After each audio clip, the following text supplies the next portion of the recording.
Mr. Speaker, at any point of time when societies are trying to strive for perfection or any sort of institution that is perfect, we think the only way to achieve that institution in its perfection or in its state of perfection, you need to have people running that institution and these people need to be perfect.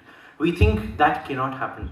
We think human beings are inherently defective. Ideas of absolute equality are ideas that are perfect and are ideas that are utopian. We think to achieve these utopian ideas, you will need to have individuals that have access to that level of perfection, but you will not have access to these individuals. We agree with Adhiraj when he says that, look, you have factors of production, and when you have factors of production within your control, you have ambition and you have an incentive to innovate, and states will have that incentive to innovate. We understand that. We understand that this incentive to innovate will be limited only to these governments, right? We understand that this incentive to be selfish will be limited only to these governments. We understand that this incentive to stagnate the power that they now have and to stagnate the control over the subjects that they now have will be limited to these governments. And we have a huge problem with that, which is where communism went wrong, right? Because all of these ideas of equality, all of these ideas of everybody having something, all of these ideas of redistribution are very, very good ideas. However, the moment you concentrate this power and you concentrate this control over resources and you concentrate this wealth in the hands of a few and allow them to do with it as they will and direct the rest of the populace as to how they must function,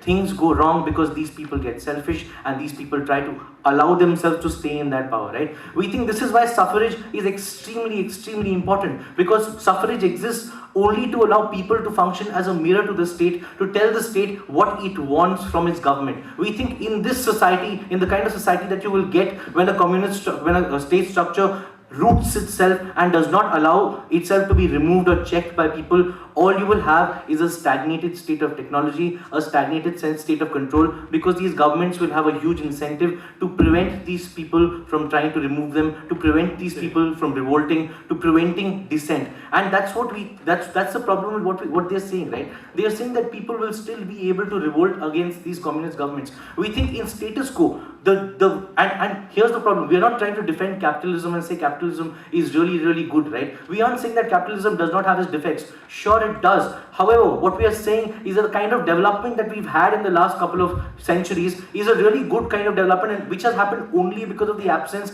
of these stagnated structures of communism, and that's the stance we have to defend, right? But moving forward from that, what are the overhauling benefits of technology that the last couple of centuries have given us, which is why the debate must necessarily go to this side, right? We think technology and in the sense that it allows you to communicate, makes moves like vacate Wall Street or occupy Wall Street very, very dangerous to governments, right? We think the fact that people can transfer information at the click of the button and tell people world over about what's happening around them and tell people what is wrong with the kind of regimes they are under, use Twitter to report about coercive regimes, or use Facebook to have this communication access to the rest of the world, or use WikiLeaks to censure governments. We think this brings government under a far greater threat of sanction and make them work in a far more transparent manner and in a far more effective manner. And we think that is the benefit that technology has brought to the world today, and we think that's a desirable benefit. Rahul? Yeah. So if people are so ambitious and inherently selfish, why do they share technologies with other countries? Right. The problem is people want to make money, right? And we think selling this technology is the only way they can make money. The problem with communism is that the moment you take that incentive away and the moment you fossilize people into the kind of roles you think are better for them, they will never have this incentive to do something more for themselves or for the rest of the world, right? Now, the benefit of this technology is that it exists. Why does it exist? It exists only because people have the motivation to bring it about.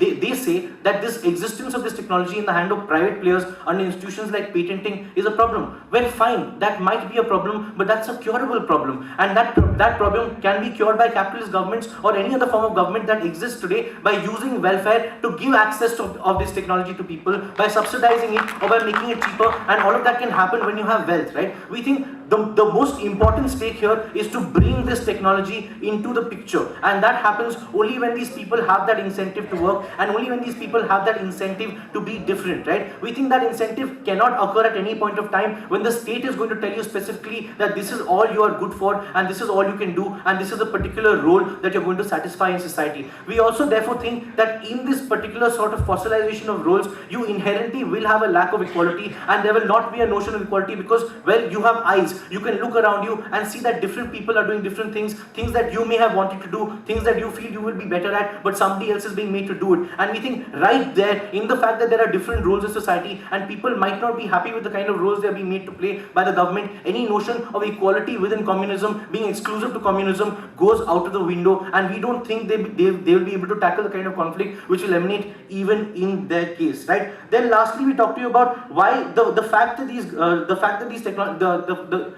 they tell you that, look, rich people at a point are going to stagnate in terms of their desire to control power, and that is the USP of these communist governments. And they say that these governments will now want to work for the people. We don't think that's true, right? We think that there are so many other rich people in the world, like the Ambanis, who don't really want to donate, who don't really care about philanthropy. We think that this aspect of greed is something that is very, very strongly integrated into the mindset of human beings, and it is a part of the human condition, to the extent that a lot of these people don't really like giving away the kind of control that they have, or giving away the kind of power that they have. And we don't think that wealth is only measured in money, right? We think it is also measured in control of resources, which is going to extend only to the government that is going to have control over these resources, and the kind of power that it gives them, and the kind of manipulation that it gives them, the kind of access to quash dissent that it gives these governments is huge. And we think when they have that kind of power, they will naturally want to misuse that, because they will always get insecure about losing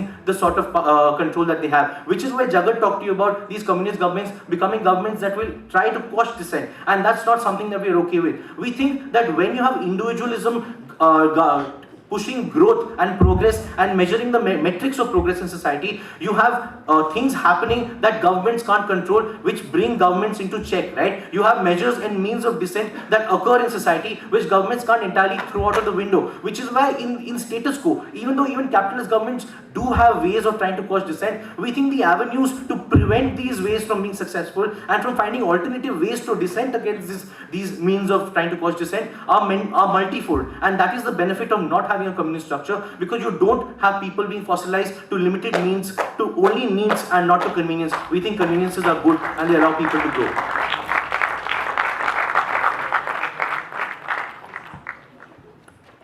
Thank the gentleman for his speech. We now move on to the replies, with opposition going first.